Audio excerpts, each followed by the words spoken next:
Oi, gente, tudo bem com vocês? Então, o professor resolveu gravar essa videoaula aqui para vocês sobre reprodução, sobre sistema reprodutor masculino, sistema reprodutor feminino, tá? E sobre gametogênese, para ajudar vocês com as atividades e também com a videoaula. O professor colocou aqui para vocês, tá? Consegui esse aplicativo para gravar as videoaulas.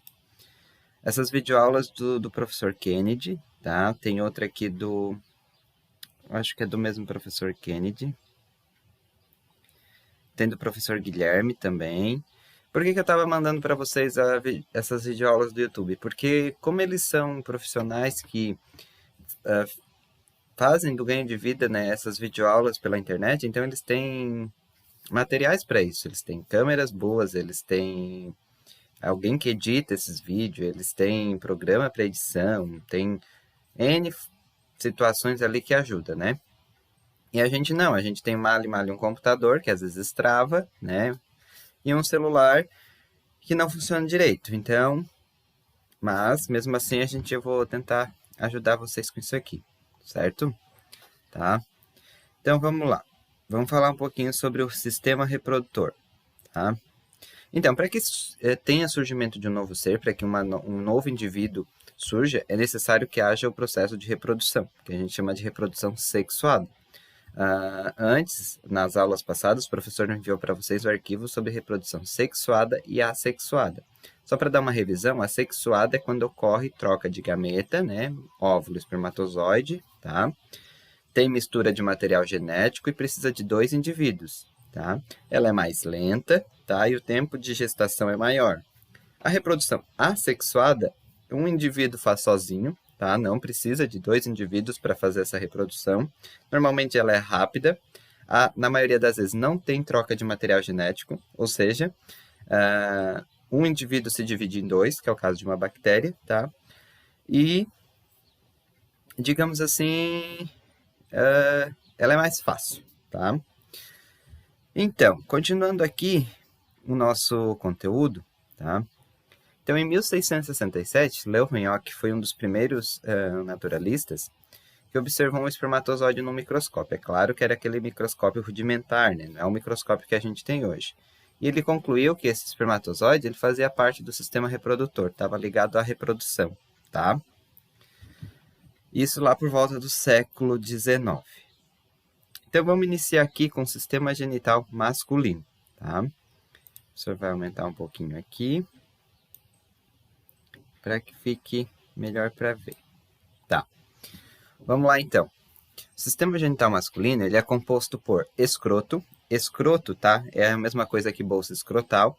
Essa pele aqui, ó, que reveste o testículo, tá? Então, essa pele que reveste o testículo aqui é chamada de escroto, tá? O pênis, tá? Então, aqui a gente tem anatomicamente o pênis. Testículos. Então, o testículo é essa glândula, né, que fica aqui dentro do escroto, tá? Os epidídimos. Epidídimo é esse tipo um C que tem aqui essa estrutura que fica em cima do testículo, tá? Os ductos deferentes. Então, os ductos deferentes são esses canais aqui, ó. Esse canal, na verdade, são 2, né? Um para cada testículo, que dá a volta aqui pela bexiga, né? Encontra aqui a vesícula seminal, a próstata, tá? E sai na uretra para liberar o espermatozoide. Glândulas bulboretrais, tá? As glândulas bulboretrais são 2 glândulas pequenas que ficam aqui logo abaixo da próstata. A próstata, que é essa glândula aqui maior, ó, tá? E as vesículas seminais, que são essas aqui atrás, parece atrás da bexiga aqui, né? Tá? E a uretra propriamente dita, certo? Então aqui, ó, os testículos, tá? A gente vai falar um pouquinho sobre os testículos, tá? São glândulas masculinas, sexuais masculinas, produzem os espermatozoides e o hormônio sexual masculino. Então, o testículo ele produz a testosterona, que é o hormônio masculino. A testosterona que dá essa característica masculina, o rosto mais quadrado, o queixo um pouco mais protuberante, mais para frente, crescimento de pelos, tá? Conforme o indivíduo ele vai chegando na puberdade, o que é puberdade? Chegando na adolescência, tá? Por volta dos 9, 10, 12, 11 anos, essas características acabam aparecendo com mais facilidade. Isso porque vai aumentando a produção de testosterona, tá? Entra também a questão ali do odor, né? Nas axilas, por exemplo, crescimento de pelos pubianos na região genital, tá? Crescimento de pelo nas axilas, tá? Atração sexual.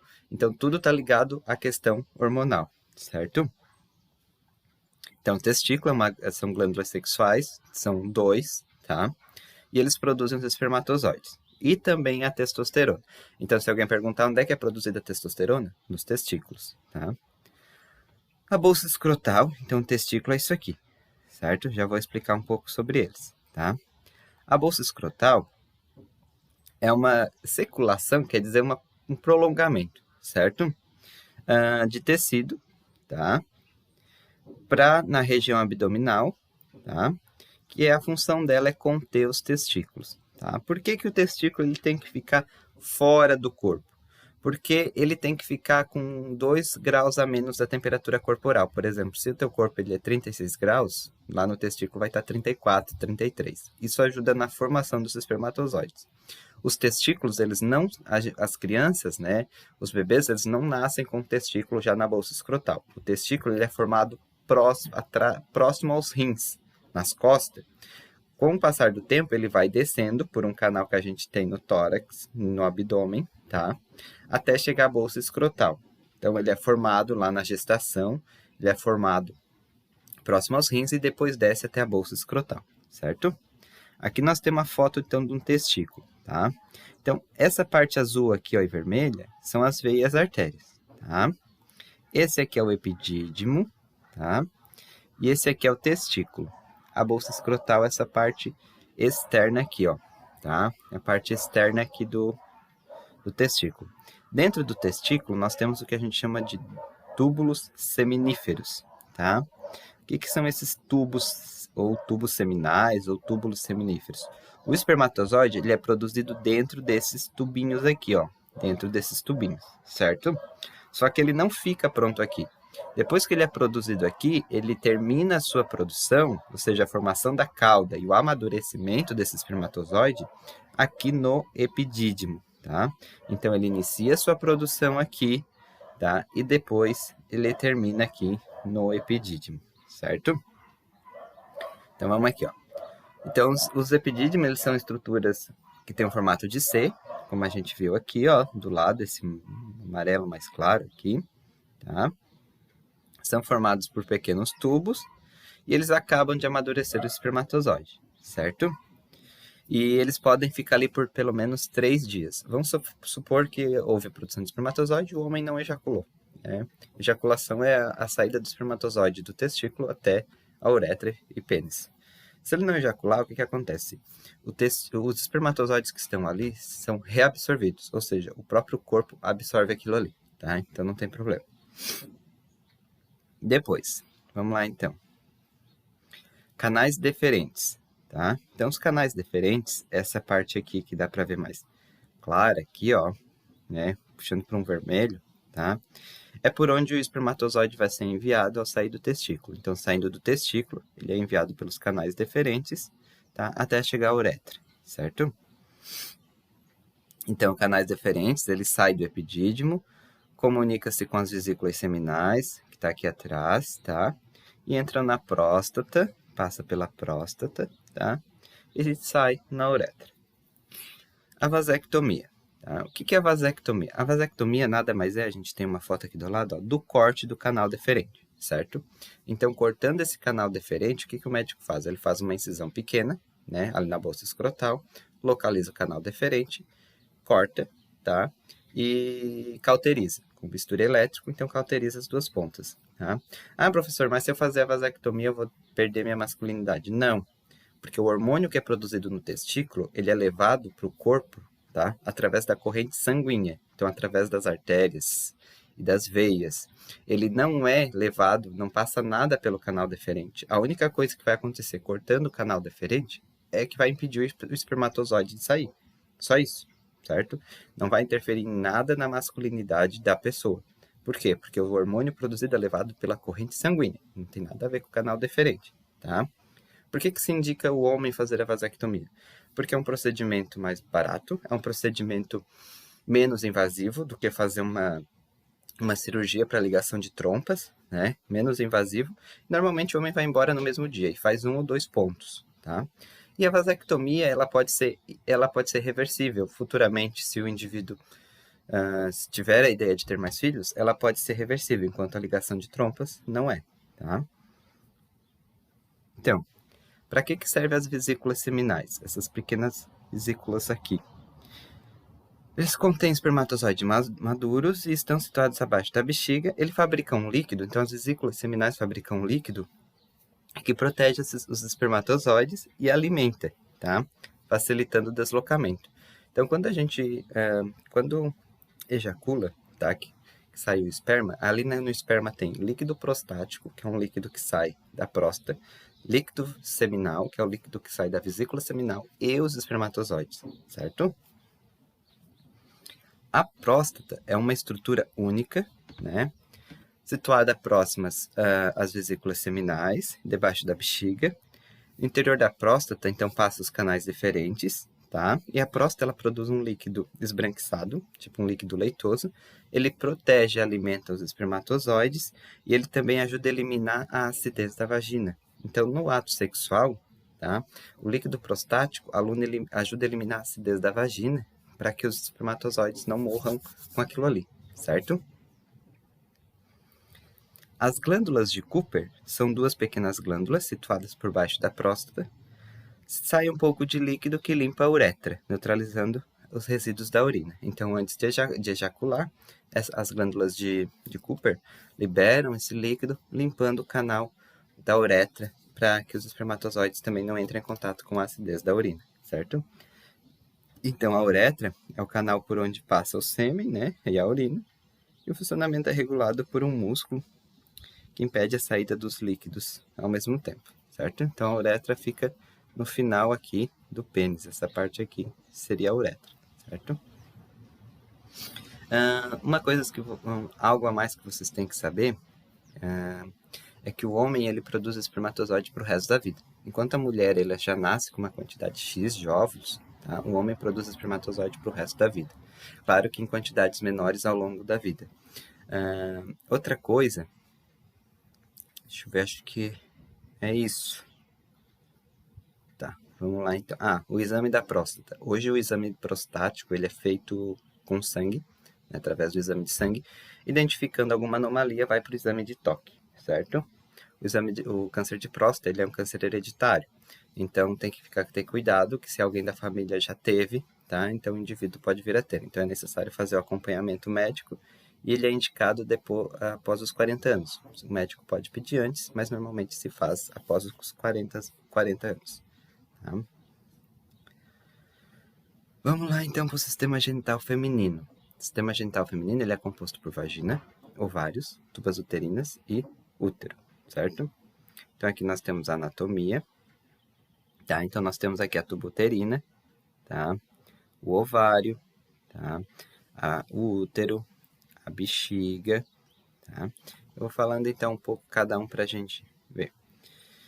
Então, a vagina é um canal de 8 a 10 centímetros de comprimento, de paredes elásticas, né? Por que ela é elástica? Porque ela tem que se adaptar ao formato do pênis, né? Contém lábios grandes e pequenos de cada lado, porém, internamente, 2 glândulas denominadas glândulas de Bertholin, que secretam um muco lubrificante, tá? Então, essas glândulas de Bertholin, elas ajudam na hora da relação, tá? Então, nós temos aqui uma vagina, né? A uretra, tá?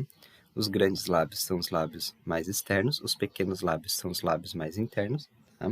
A abertura vaginal, as glândulas de Bertholin, que ficam na parte mais inferior, tá? Que secretam um muco para ajudá-la na lubrificação da vagina. Aqui temos as trompas. Hoje não é mais falado trompas de falópio, tá? Hoje é falado tubas uterinas, tá? E o útero, tá? Os ovários são as gônadas femininas. As gônadas masculinas são os testículos. As gônadas femininas são os ovários, tá? Eles produzem os hormônios femininos, o estrogênio e a progesterona, certo? São 2 ovários, tá? São esses amarelinhos aqui, ó. As tubas uterinas são 2 ductos, tá? Que unem o ovário ao útero. Então, essa aqui é a trompa de Falópio, na verdade, é a tuba uterina, certo? E ela é revestida, dentro dela tem pequenos cílios. Por que tem esses cílios? Porque quando o óvulo é liberado pelo ovário, tá? Ele faz esse percurso através da tuba uterina, aqui, dentro da tuba uterina tem pequenos cílios que se movimentam. A movimentação desses cílios vai empurrando o óvulo até o útero, certo? E a fecundação sempre vai ocorrer aqui na tuba uterina. Então, o espermatozoide vem, passa pela vagina, passa pelo colo do útero, né? Passa pelo útero, fundo do útero, entra nas tubas uterinas e aqui na terça parte, no final da tuba uterina, que vai ocorrer a fecundação. Ocorrendo a fecundação, esse óvulo não é mais óvulo, é um zigoto, vai se desenvolvendo e ele leva em torno quase de 5 dias para chegar aqui no útero, certo? Aí ele se fixa no útero, essa fixação no útero, do zigoto no útero é chamada de nidação, e vai ocorrer o desenvolvimento desse embrião, tá? O que é a laqueadura? A laqueadura, tá, é um método de esterilização feminino. Então, a gente viu a vasectomia, que é um método de esterilização masculino, e a laqueadura é um método de esterilização feminino. É feito um corte, né, nas tubas uterinas, onde pode ser amarrado, que é um procedimento que não é mais utilizado tanto hoje. Hoje ele é mais seccionado, cortado e cauterizado com um bisturi, tá? A mulher vai continuar ovulando novamente, só que o óvulo não chega até o útero, ou seja, não há contato do espermatozoide com o óvulo, certo? O útero é um órgão oco, situado na cavidade pélvica, na frente da bexiga, tá? E ele é um músculo, ele é elástico, certo? O tamanho do útero mais ou menos é o tamanho de um punho, né? Então deixa eu botar aqui para vocês, aqui, tamanho de um punho, tá? E conforme o embrião vai se desenvolvendo, ele vai aumentando de tamanho, tá? E dentro do útero, né, tem uma camada, um tecido chamado endométrio. Esse tecido, se a mulher estiver próximo da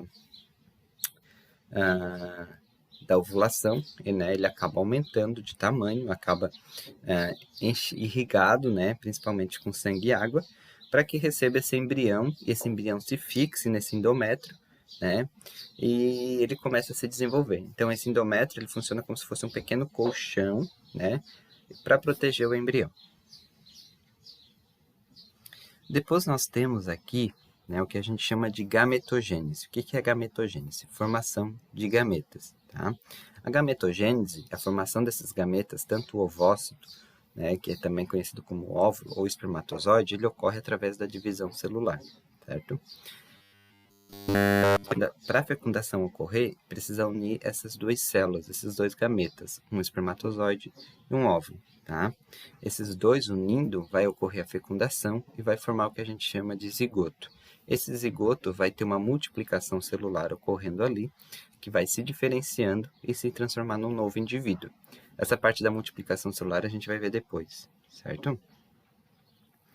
Então aqui, vamos lá. Nós temos as gônadas masculinas e femininas. Gônadas masculinas, os testículos, e as masculinas, os ovários. Tá? Os gametas, eles são haploides. O que quer dizer isso? Que eles têm metade do cromossomo. Se um ser humano tem 46 cromossomos, o ovócito ou óvulo vai ter 23 e o espermatozoide também 23. Então, haploide significa que ele tem a metade do cromossomo. Diploide significa que ele vai ter a quantidade total de cromossomo, certo? Então, esses gametas, eles são produzidos nas gônadas, o espermatozoide no testículo e o óvulo no ovário, tá? Durante a meiose, que é um processo que a gente já conheceu, os gametas, tá? Então, passam pelo processo de meiose, eles têm uma redução cromossômica. Então, essa célula que vai originar um gameta, tá? Eles têm uma redução cromossômica, normalmente na metade, certo? Por que é importante ter essa redução cromossômica? Por que é importante que os gametas tenham apenas 23 cromossomos. Porque se o espermatozoide tem 23 e o óvulo tem 23, unindo os dois vai dar 46. Então, se eu tenho se eu não tenho essa redução cromossômica, eu vou originar um mutante ali, né? Às vezes nem origina, às vezes o próprio útero, né? O próprio organismo, ele não é como se fosse um aborto, mas ele é como se fosse um aborto, ele retira aquilo ali, porque ele percebeu que a quantidade cromossômica está demasiadamente muito errada, então não vai originar corretamente o indivíduo que é para ser originado, tá? Então, depois da fecundação, então nós temos o ovócito, que é o óvulo, e o espermatozoide haploide, unem-se, fecundam, formam um zigoto que ele passa a ser diploide, certo? Então, na gametogênese, nós temos a espermatogênese, que é a formação do espermatozoide, tá? E a ovulogênese, que é a formação do óvulo. Então, a espermatogênese, a formação dos espermatozoides, ela tem início ali na puberdade masculina, por volta dos 12 anos, tá? Então, lá no interior dos testículos, lá nos túbulos seminíferos, que o professor mostrou lá mais para cima, nós temos algumas células, tá? Essas células, por exemplo, as células de Sertoli, elas são responsáveis por nutrir os espermatozoides. Por exemplo, se a gente achar aqui, ó, células de Sertoli, que são essas aqui, ó, azuisinhas, elas são responsáveis de nutrir os espermatozoides quando eles estão aqui prontos, certo? E nós temos as células intersticiais, tá, que não mostra aqui, que elas são responsáveis, tá, pela produção do hormônio testosterona, tá? E a ação da testosterona é que possibilita o desenvolvimento dos órgãos sexuais, como aparecimento de pelo, mudança da voz e o desenvolvimento da musculatura também. Por isso que pessoas que praticam musculação às vezes fazem uso de hormônios, né? Por exemplo, principalmente a testosterona, que é ela que desenvolve essa questão muscular. Então vamos lá. Etapas da espermatogênese. Para falar da espermatogênese, o professor vai falar aqui pelo desenho que fica melhor, tá? Então nós temos aqui testículo, certo? Dentro do testículo nós temos os túbulos seminíferos, tá? Onde nós vamos ter as células que serão responsáveis, serão formadas, tá? Estarão ligadas à formação do espermatozoide, tá? Além daquelas células, 2 células que o professor falou, intersticiais, que produzem a testosterona, tá? E as células de Sertoli, que nutrem esses espermatozoides ali dentro, certo?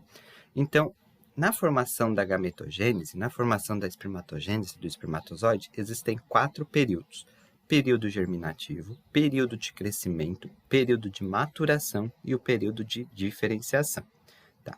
No período germinativo, tá, que é onde a gente encontra as células germinativas, essas células elas já são formadas lá quando é formado o testículo. Então, o bebê já nasce com as espermatogônias prontas, certo? Elas ficam ali, digamos que, paradas. A partir do momento que ele entra na puberdade, essas espermatogônias elas só vão sofrendo diferenciação até virar um espermatozoide. Então, no período germinativo, nós temos as células germinativas, elas sofrem mitose. Então, se a minha célula é mitose, ela é 2N, ela é diploide. Ela se divide em mais 2 células. Lembra que a mitose, uma se transforma em 2. Então, nós temos a formação da espermatogônia. Então, a célula germinativa, ela se transforma em espermatogônia. Depois, nós temos o período de crescimento celular, certo? Que a gente vai chamar, então, essa célula, essa espermatogônia vai se diferenciar, vai se desenvolver, vai aumentar de tamanho, tá? E vai se transformar em espermatócito primário, ainda diploide, tá? Depois, nós temos o período de maturação. O que acontece nesse período de maturação? Esse espermatócito primário, o que acontece? Tá? Ele acaba se desenvolvendo, tá? E aí inicia a meiose 1, tá? Então, essa célula, esse espermatócito primário, que tem 46 cromossomos, ele se divide em 2 células de 23 cromossomos. É onde a gente tem o espermatócito secundário, certo? Então, tem esse espermatócito primário, ele é diploide, ele tem 46 cromossomos, essa célula se divide e vai se transformar em espermatócito secundário, com 23 cromossomos cada um. Depois nós temos esses espermatócitos secundários, tá? Elas vão se dividir e se transformar em espermátides, tá? Essas espermátides também com a metade do cromossomo, tá? Ah, mas professor, aqui tinha no espermatócito primário tinha 46, depois no espermatócito secundário tinha 23. Aí se dividiu, é que aqui também ocorre a multiplicação de DNA, tá? Esses 23, tá? Eles se multiplicam para que na hora que o espermatócito secundário se divida, fique 23 cromossomos para cada célula, certo? Então, o espermatócito secundário origina as espermátides e as espermátides vão se diferenciar e originar os espermatozoides. Então, a gente vê que uma célula germinativa, né, uma espermatogônia, origina 4 espermatozoides, certo? E durante esse processo, tá, nós temos espermatozoides. Bom, depois o professor vai mostrar para vocês ali. Então, o que é importante saber? Que a gametogênese masculina é um mecanismo fisiológico sensível a temperaturas elevadas. Por isso que o testículo fica fora do tronco, fica fora do corpo, tá? Esse processo acontece adequadamente quando a temperatura nos testículos está entre 2 a 3 graus Celsius menor que a temperatura corporal. A localização dos testículos no interior da bolsa escrotal, fora da cavidade abdominal, possibilita essa diminuição de temperatura, tá? Os testículos têm 2 músculos, a gente chama de dartos e mastra, tá? E cramastra. O que acontece? Quando é muito frio, o dartos ele encolhe e puxa os testículos mais próximos para o tronco. Quando é muito quente, o cremaster ele pega e ele afasta o músculo, ou afasta o testículo do tronco, tá? Para ajudar nessa diminuição de temperatura. Aqui nós temos a formação do espermatozoide. Então, nós temos uma espermatogônia, que ela vai se diferenciando para se transformar em uma espermátide, né? O que acontece? Então, nós temos o complexo Golgiense, tá? Perto do núcleo. Então, as mitocôndrias, tá? Então, o espermatócito, ele tem bastante... O espermatozoide tem bastante mitocôndria, que tá na peça intermediária, para ajudar, porque a mitocôndria, ela fornece energia. Então, como ele tem que fazer batimento de flagelo, tem que pegar esse flagelo, que é essa cauda aqui, tem um batimento de flagelo. Para chegar até o útero, ele precisa de bastante energia, tá? Então, nós temos o acrossoma. O acrossoma, dentro do acrossoma, tem um líquido, tá? Esse líquido, ele é liberado quando o espermatozoide vai entrar no óvulo, certo? Esse líquido ele faz com que o espermatozoide abra a parede celular, né? Esse líquido faz com que o óvulo abra a sua parede celular e deixe o espermatozoide entrar. O núcleo, onde fica o material genético desse espermatozoide, tá? Acho que basicamente é isso. Agora a gente vai falar um pouquinho sobre ovulogênese, tá? Então, a ovulogênese, ela já se inicia lá no período embrionário, tá? Então, nós temos as células germinativas primordiais, que elas têm 46 cromossomos, são diploides, tá? Elas vão se dividindo por mitoses até formar as ovogônias diploides. Então, nós temos as células, tá? Primordiais, se dividem por mitose e se formam as ovogônias, certo? Essas ovogônias também vão se dividir por mitose e formar novas ovogônias, tá? Algumas delas começam a aumentar de tamanho, né, no seu período de crescimento, transformando-se em oócitos, tá? Ou ovócitos primários. Então, essas ovogônias, tá? Nós temos as células, então, primordiais, dividem-se por mitoses em células, em ovogônias. Essas ovogônias se dividem-se por mitose em novas ovogônias, e essas novas ovogônias se dividem por meiose até formar o ovócito primário, certo? Esse ovócito primário vai se dividir também por meiose para transformar em ovócito secundário, certo? A partir da primeira menstruação, que a gente chama de menarca, acontece entre os 12 e 15 anos de idade, a mulher passa a apresentar ciclos menstruais, que nada mais é a cada 28 dias, né? Em cada ciclo desse é liberado um ovócito, tá? até que chegue a menopausa. O que é a menopausa? Quando a mulher não tem mais óvulo, não ovula mais, então acontece a menopausa, tá?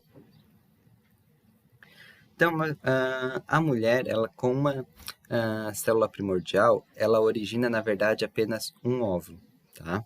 Exemplo, o homem com uma espermatogônia originava 4 espermatozoides. O que acontece? Não é que ela origina apenas um óvulo, é que os outros 3, ela vai originar 4 células, 4 ovócitos primários. 3 desses ovócitos primários vão ser reabsorvidos, certo? Não vão terminar a sua formação, tá? Formando apenas um ovócito secundário. Há exceções em que fique 2 ovócitos secundários, daí a gente vai ter gêmeos. Mas, normalmente, desses quatro ovócitos primários, apenas um fica, tá? Os outros são reabsorvidos pelo próprio ovário, tá? No ovócito secundário, inicia a segunda etapa da meiose, meiose 2. O ovócito secundário é eliminado do ovário para ser segunda fase, tá? Como regra, os glóbulos plurados se degeneram. Então, desses 4 ovócitos, os ovócitos secundários, né? 3 acabam se degenerando, tá?